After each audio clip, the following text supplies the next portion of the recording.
لفظ ہے، یہ نہیں کہنا چاہیے زمانے میں جو لوگ ہیں وہ برے ہیں، ذہنیت بری ہے، زمانہ پاک ہے، کیونکہ اللہ حضور نے فرمایا اللہ ہو والدہر، اللہ ہی وقت ہے، اللہ ہی زمانہ ہے، کیونکہ زمان و مکان کا تصور اسی کی ذات سے ہے، اس نے پیدا کیا ہے۔ تو لمحات گزرتے ہیں، آپ توجہ سے سن رہے ہیں میری بات؟ لمحات گزرتے ہیں، لمحہ بلمحہ، وقت جب لمحے ملتے ہیں تو منٹ بنتا ہے، منٹ ملتے ہیں تو گھنٹہ بنتا ہے، گھنٹے ملتے ہیں تو دن بنتا ہے، دن ملتے ہیں تو سال بنتا ہے، یہ ایک محیط وقت یہ لمحہ جو ہے یہ بنیادی چیز ہے وقت کی، سمجھ آئی؟ تو یہی لمحہ ہے جس سے زمانے اور سال بنتے ہیں اور صدیاں بنتی ہیں، جس کو ہم ضائع کر رہے ہیں۔ اکثریت ہماری ان لمحات کو ضائع کرتی ہے۔ ہمارے صوفیاء نے انہی لمحات کو بہت غنیمت جانا تھا، اور ہر لمحہ، ہر سانس، کیونکہ سانس ایک ہے، سانس یوں انسان سانس لیتا ہے، تو اس سانس کی جو مقدار ہے اس کو بھی لمحے کے ساتھ بڑی مناسبت ہے، کیونکہ اس کے کھینچنے میں بھی وقت کم ہوتا ہے جی۔ تو اس لیے ہمارے صوفیاء نے کہا تھا کہ دم بدم دم را غنیمت دانو ہم دم شو بدم، دم بدم ہر گھڑی لہجہ بلہجہ، دم را اپنی سانس کو غنیمت دانو، غنیمت سمجھ، اللہ کا فضل سمجھ، وہ ہم دم شو بدم، اور اپنے جو سانس لے رہا ہے اس کے سانس کے آنے جانے کا شعور رکھ کہ تیری کوئی سانس اس کی یاد کے بغیر تو نہیں نکل دے رہی، اس کا آنا جانا اس کی یاد کے سوا تو نہیں ہے۔ دم بدم دم را غنیمت دانو ہم دم شو بدم، واقف دم باشو دم را دم بدم بے جا مدم۔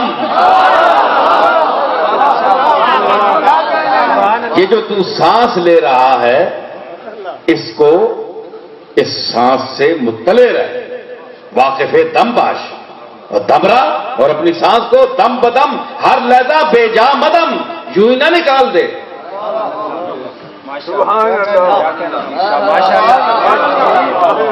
تو یہ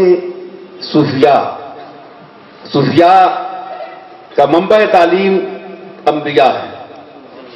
سرچشمہ تعلیم جہاں سے وہ علم حاصل کرتے ہیں انبیاء ہیں۔ انبیاء نے یہ تعلیم دی، تو جو لوگ اس مقام پر پہنچے، آپ ذرا توجہ کریں، میں اپنے سامعین کو کچھ گزشتہ لمحات کی طرف لے جاتا ہوں کہ آپ ذرا تصور میں لائیں حضور جناب محمد الرسول اللہ صلی اللہ تعالی علیہ وسلم کے دور مقدس کے لمحات کو۔ ہم چشم تصور میں حضور کے عہد مبارک میں ذرا جاتے ہیں تو آنکھیں بند کر کے آپ سوچیں کہ حضور وہ اپنے حجرے شریف سے نکلے، ایک تصور ہے، دیکھیں نا، ایک تصور ہے نا، لیکن اس تصور کا بھی ایک مقام ہے۔ حضور حجرے سے تشریف لا رہے ہیں، صحابہ کھڑے ہیں، منتظر ہیں، اور جو اصحاب صفہ ہیں ان کے لیے آپ کچھ فکر میں ہیں کہ ان کو بہت دن ہو گئے، انہوں نے کھانا بھی نہیں کھایا۔ حضرت ابو ہریرہ، حضرت صہیب رومی، آج بھی مولانا سے ذکر ہو رہا تھا ریاض صاحب سے، تو حضرت صہیب رومی اور بلال حبشی، حضرت عمار ہیں جی، یہ غریب صحابہ، غریب ترین صحابہ، ان سے بڑھ کر کوئی غریب نہیں تھا. تاریخ اٹھائیں تو انسان برتہ حیرت میں پڑ جاتا ہے کہ حضور کے غلام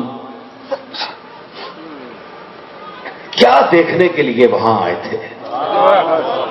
کیا چیز تھی جس کے لیے وہ مدینے اور مکے دوڑتے رہے. جس کے پاس آئے